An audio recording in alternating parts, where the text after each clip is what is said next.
जय श्री राम। शंखनाद में आपका स्वागत है। उद्धव ठाकरे आजकल भाजपा के चरणों में बैठे हुए हैं। दिल्ली आने का प्लान बना रहे हैं। आदित्य ठाकरे देवेंद्र फडणवीस से मुलाकात कर रहे हैं ताकि विपक्ष के नेता का पद मिल जाए, ऑपरेशन टाइगर से कुछ राहत मिल जाए या महायुति में ही जगह मिल जाए। इसी जद्दोजहद में आजकल शिवसेना यूबीटी लगी हुई है, क्योंकि अपनी पार्टी खाली हो रही है। ऑपरेशन टाइगर रुक नहीं रहा और भाजपा जो है सुनने को तैयार नहीं है, तो उनके चक्कर काट रही है।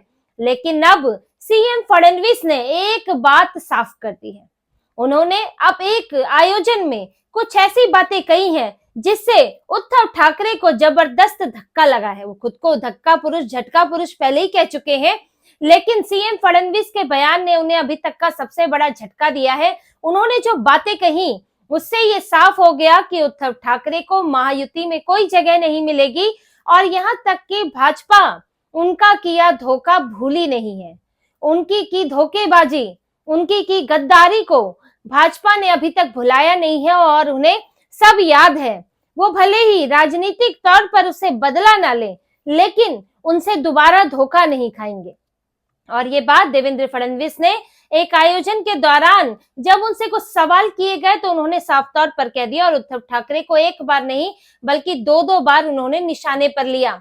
ये आयोजन था money control global wealth summit, जिसमें देवेंद्र फडणवीस को बुलाया गया था और उनसे विपक्ष से संबंधों को लेकर महायुति में चल रही तकरार पर बात हुई। विपक्ष से संबंधों, विपक्षी नेताओं से बातचीत पर जब उनसे पूछा गया तो उन्होंने साफ तौर पर कहा कि ऐसे संबंध नहीं है कि बातचीत ना हो सके। बातचीत होती है, भले ही हम राजनीतिक तौर पर आमने सामने हैं, लेकिन बात करना चाहें तो बात होती है। हालांकि महाराष्ट्र की राजनीति में एक ऐसा भी समय आया था जब राजनीतिक विरोध को दुश्मनी बना दिया गया था, जब निजी तौर पर टारगेट किया जा रहा था। उन्होंने वो याद दिलाया और उद्धव ठाकरे के बारे में ये सबको पता है कि किस तरह से देवेंद्र फडणवीस को गिरफ्तार करने तक की बातें कही जाती थी। तो निजी टारगेट किए जाते थे लोग, और फडणवीस ही नहीं और भी नेता। तो उन्होंने जो वर्तमान की स्थिति भी बताई और ये भी याद दिलाया उद्धव ठाकरे ने क्या क्या किया था। और उन्होंने बताया कि मैं बदले की राजनीति नहीं करने आया हूं, मैं बदलाव का काम करने आया हूं। तो अभी हमें कोई पुरानी चीजों से बदला नहीं लेना है, लेकिन पुरानी चीजें वो भूले भी नहीं है। ये बात करके उन्होंने ये बता दिया कि पुरानी चीजें दिमाग से निकली नहीं है और वो सावधान है और उद्धव ठाकरे के लिए जगह नहीं होने वाली है। उन्होंने एक और बात कही, जहां नेताओं के बीच बातचीत की बात है। उन्होंने कहा कि हम फोन करते हैं तो सब लोग फोन उठाते हैं, हम भी दूसरों का फोन उठाते हैं, लेकिन अगर उद्धव ठाकरे ने उस समय मेरा फोन उठा लिया होता तो जो आज स्थितियां हैं वो ना होती। और वो किस समय की बात कर रहे थे? जब उद्धव ठाकरे भाजपा का गठबंधन तोड़कर अघाड़ी में शामिल हुए। और ये कहा जाता है कि उससे पहले देवेंद्र फडणवीस ने उन्हें फोन किया था, लेकिन उद्धव ठाकरे अपने घमंड में चूर थे और उन्हें तो लग रहा था कि अब तो भाजपा को पटकनी दे देंगे, महाराष्ट्र से भगा देंगे, और इसीलिए उन्होंने देवेंद्र फडणवीस से बात करना जरूरी नहीं समझा। जबकि देवेंद्र फडणवीस एक ऐसे नेता माने जाते हैं जो सभी पार्टियों में उनके ठीक ठाक संबंध है, सभी नेताओं से संबंध है। वो उद्धव ठाकरे की वो सेरेमनी में भी गए थे जब उनको मुख्यमंत्री बनाया गया था, उनके शपथ ग्रहण समारोह तक में गए थे। तो वो किसी से दुश्मनी करके नहीं चलते हैं। देवेंद्र फडणवीस इस तरह के सहयोग वाले नेता माने जाते हैं, लेकिन उद्धव ठाकरे ने उनसे बात नहीं की और उन्होंने ये बातों में ये याद दिला दिया कि उद्धव ठाकरे का रवैया क्या था भाजपा से। आज वो भूल गए हैं, आज वो गद्दार दूसरों को कहते हैं, आज वो भाजपा के पास मदद मांगने के लिए आ रहे हैं, लेकिन उन्होंने भाजपा के साथ क्या किया था ये उद्धव ठाकरे को याद दिलाना जरूरी है। और देवेंद्र फडणवीस ने ये बात उन्हें याद दिलाई और ये भी साफ तौर पर कहा जब उनसे गठबंधन की बात हुई, क्या एनसीपी, क्या बदले हुए समीकरणों में एनसीपी और यूबीटी के साथ कुछ संभावनाएं बन सकती हैं। तो उन्होंने साफ कहा कि जो मौजूदा राजनीतिक स्थिति है उसमें महायुति के साथ एनसीपी यानी कि शरद पवार की पार्टी और यूबीटी के साथ कोई गठबंधन नहीं हो सकता। उन्होंने इस बात से साफ इंकार कर दिया और बीएमसी में महायुति चुनाव लड़ेगी, ये बातें उन्होंने कही। और ये महायुति चुनाव से अब कुछ समय पहले का ही बयान है, तो इसमें ऐसा नहीं है कि कोई एकदम से एक महीने बाद कुछ पलट जाएगा। तो ये बात उद्धव ठाकरे और शरद पवार के लिए भी संकेत थी, खास तौर से उद्धव ठाकरे के लिए, क्योंकि अब भी वो नकारात्मक राजनीति कर रहे हैं, बार बार सरकार को टारगेट कर रहे हैं और एक ऐसा माहौल बनाने की कोशिश कर रहे हैं कि हम सबसे ही मुख्य विपक्षी पार्टी है, तो जितना हम उल्टा सीधा बोलेंगे उतने ही हम जनता की नजर में आएंगे। और उन्होंने, देवेंद्र फडणवीस ने इस आयोजन में उद्धव ठाकरे को लेकर एक और तंज कसा। जब उनसे महायुति पर सवाल पूछा गया कि इस वक्त महायुति में अंतर्कलह की बातें आ रही हैं, शिंदे के साथ संबंध अच्छे नहीं है, पुराने प्रोजेक्ट बंद किए जा रहे हैं, तो उन्होंने शिंदे की बात तो बाद में की, उन्होंने बोला कि मैं उद्धव ठाकरे नहीं हूं जो पुरानी परियोजनाओं को बंद कर दूं। उन्होंने स्पष्ट तरीके से फिर उद्धव ठाकरे को निशाना बनाया कि मैं उद्धव ठाकरे नहीं हूं जो पुरानी परियोजनाओं को बंद कर दूं। जो परियोजनाएं बंद हो रही हैं वो केंद्र के दिशा निर्देशों के अनुरूप नहीं है, और वो परियोजनाएं पिछली सरकार की हैं, और पिछली सरकार में हम ये नहीं कह सकते कि वो शिंदे, एकनाथ शिंदे मुख्यमंत्री थे तो उनकी परियोजना थी। मैं भी डिप्टी सीएम था, अजीत पवार भी डिप्टी सीएम थे, तो वो सारी परियोजनाएं हमने मिलकर शुरू की थी, हम सबकी सहमति थी। अगर आज वो बंद हो रही है तो उसे किसी एक की परियोजना नहीं कहा जा सकता, वो हम तीनों की परियोजना थी जो आज बंद की गई है क्योंकि वो केंद्र के दिशा निर्देशों के अनुरूप नहीं चल रही थी। उन्होंने ये बात भी स्पष्ट की कि एकनाथ शिंदे के साथ कोई इस तरह का टकराव नहीं है, वो बस गंभीर रहते हैं और इसीलिए ये सब बातें मीडिया में आ रही हैं, और किसी भी एक फैसले को किसी एक का फैसला नहीं कहा जा सकता। ये फैसला तीनों, एक मुख्यमंत्री है, 2 डिप्टी सीएम है, तो ये फैसला तीनों का होता है। ये बात उन्होंने साफ कही, और इस पूरे इंटरव्यू में उद्धव ठाकरे को उन्होंने 3 बार निशाने पर लिया। एक बार जो पहले सवाल में जिसमें उन्होंने 2 बार उद्धव ठाकरे का जिक्र किया, और एक बार महायुति के सवाल में उन्होंने उद्धव ठाकरे को फिर से उन पर तंज कसा। तो ये बात कहीं ना कहीं दिखाती है कि उद्धव ठाकरे जो बीजेपी से कोशिश कर रहे हैं कि उनको कुछ राहत मिल जाए, बीजेपी में, महायुति में कुछ जगह मिल जाए, तो वो उन्हें मिलने वाली नहीं है, और वो इसी तरह से अभी उनके लिए अपनी पार्टी को खाली होते देखना बाकी है। उनके बेटे बड़े कोशिश में लगे हैं। अभी आदित्य ठाकरे ने विधानसभा में सीएम फडणवीस से मुलाकात की थी विपक्ष के नेता के पद के लिए। उनके मन में अपनी टीस तो है कि उनका नाम नहीं आगे किया गया, भास्कर जाधव का नाम आगे किया गया, क्योंकि भास्कर जाधव इतने दिनों से नाराज होकर बैठे थे, और कोंकण में उद्धव ठाकरे के पास अब कोई नेता नहीं बचा सिवाय भास्कर जाधव के। 2 नेता जा चुके, राजन सालवी जा चुके, संजय कदम जाने वाले हैं, और सिर्फ भास्कर जाधव बचे हैं, तो उन्हें रोकना जरूरी था। इसीलिए अपने बेटे को पीछे किया, दिल पे पत्थर रखकर, और भास्कर जाधव का नाम आगे किया। अब आदित्य ठाकरे अपने 20-19 विधायकों को लेकर गए थे देवेंद्र फडणवीस से मिलने की भाई विपक्ष के नेता पर कुछ फैसला किया जाए, लेकिन उन्हें कोई ऐसा सकारात्मक संदेश नहीं मिला, और ना ही ये कहा गया कि भाई विपक्ष का नेता बनाया ही जाएगा या आपकी ही पार्टी का बनाया जाएगा, क्योंकि आप में ही, विपक्ष के लोगों में ही इस बात का सहयोग और सहमति नहीं है कि शिवसेना से बननी चाहिए।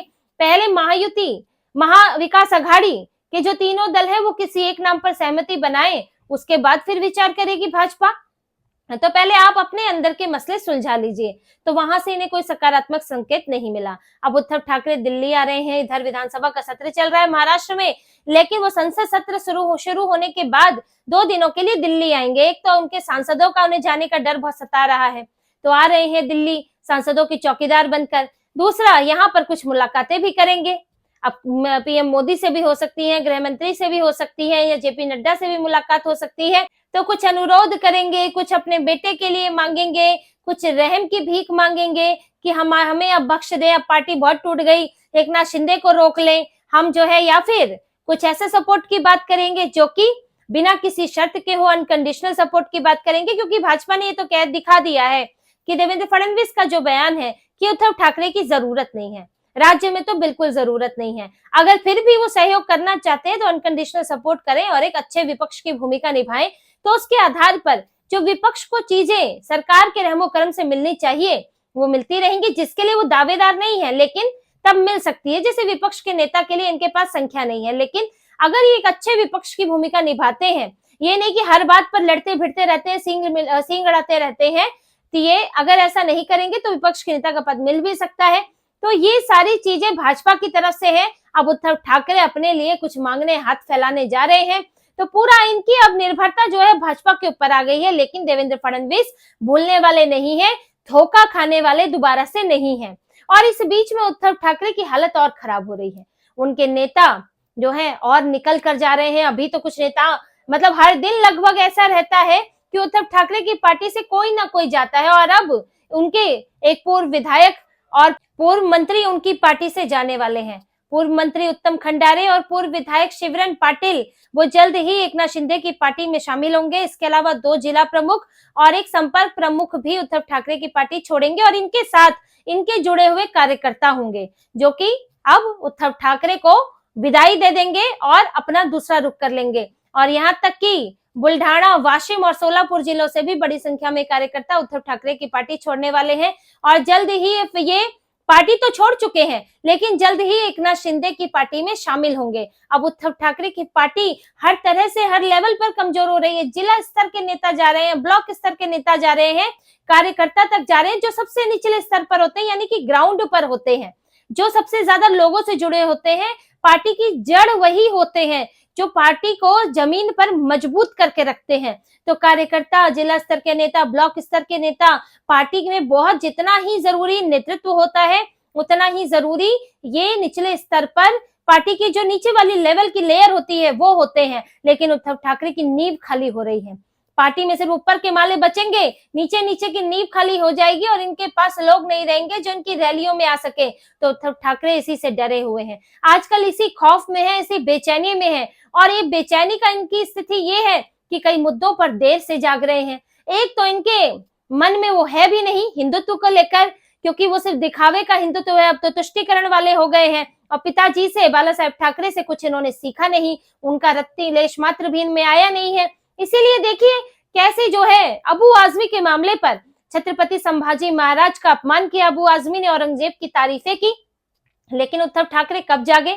बयान दिए हुए 1 दिन गुजर गया, 2 दिन गुजर गए और उसके बाद अबू आजमी को विधानसभा से निष्कासित भी कर दिया गया। तब उद्धव ठाकरे जाग रहे हैं, तब यूबीटी जाग रही, हंगामा कर रही है। उद्धव ठाकरे कह रहे नहीं भाई, निष्कासन तो हमेशा के लिए कर दो, राज्य से ही बाहर निकाल दो, सजा दे दो, जेल भेज दो। आदित्य ठाकरे सब बातें करने में लगे हुए हैं। लेकिन आप तब कहाँ थे जब अबू आजमी ने बयान दिया था? उसी दिन एकनाथ शिंदे का बयान आया था, उसी दिन शिवसेना ने विरोध किया था, भाजपा ने भी विरोध किया था इसका।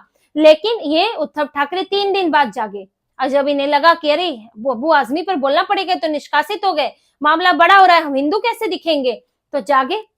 सोए हुए थे क्योंकि मुद्दे से भी मतलब नहीं है और अभी तो अपनी पार्टी ही समेटने में लगे हुए हैं। क्या कल कौन चला जाएगा, उनका करीबी ही कौन निकल जाएगा, उनको तो यही नहीं पता है, तो इसी चिंता में रहते हैं। अब ये पूरी हालत इनकी दिख रही है कि ना पार्टी में लोग हैं, ना पार्टी में विचारधारा है, ना ही पार्टी की कोई विश्वसनीयता है। ऐसी पार्टी लेकर चल रहे हैं। इसलिए भाजपा अब इन पर कोई भरोसा नहीं करने वाली है। देवेंद्र फडणवीस ने साफ इशारा कर दिया कि तुम्हारा कुछ भरोसा नहीं है, तुम अभी हिंदुत्व पर भी वापसी करते नहीं दिख रहे हो, जाग रहे हो बीच बीच में। बांग्लादेशियों पर कार्रवाई क्यों नहीं हो रही है, कार्रवाई क्यों नहीं हो रही है, तुम क्या कर रहे हो? क्या तुमने एक बार भी प्रोटेस्ट किया? क्या यूबीटी ने एक बार भी अपना अभियान चलाया कि बांग्लादेशी कहाँ पर है? तो ये जो लुंज पुंज टूटी बिखरी विचारधाराहीन इनकी पार्टी है, ये बस अब खोखली पार्टी बनकर रह गई है। कभी भी जो ऊपर का ढांचा है ढहकर नीचे गिर सकता है और उसी को ही अपने हाथ में लिए हुए हैं अभी उद्धव ठाकरे और मदद मांग रहे हैं भाजपा से कि मुझे बचा लो, मेरे बेटे के राजनीतिक भविष्य बचा लो, क्योंकि पार्टी जिस तरह से गायब हो रही है तो मेरा बेटा भी राजनीति से गायब हो जाएगा। लेकिन कुछ फायदा होने वाला है नहीं उद्धव ठाकरे को, दिल्ली से भी खाली हाथ लौटने वाले हैं क्योंकि इनके लक्षण खराब है और इनके ऊपर भाजपा क्या महाराष्ट्र की कोई पार्टी इनके ऊपर भरोसा नहीं कर सकती। तो इसी तरह की और खबरें और विश्लेषण आपके लिए लाते रहेंगे। हमसे जुड़े रहिए, सब्सक्राइब कीजिए, कमेंट कीजिए। बहुत बहुत धन्यवाद। जय श्री राम।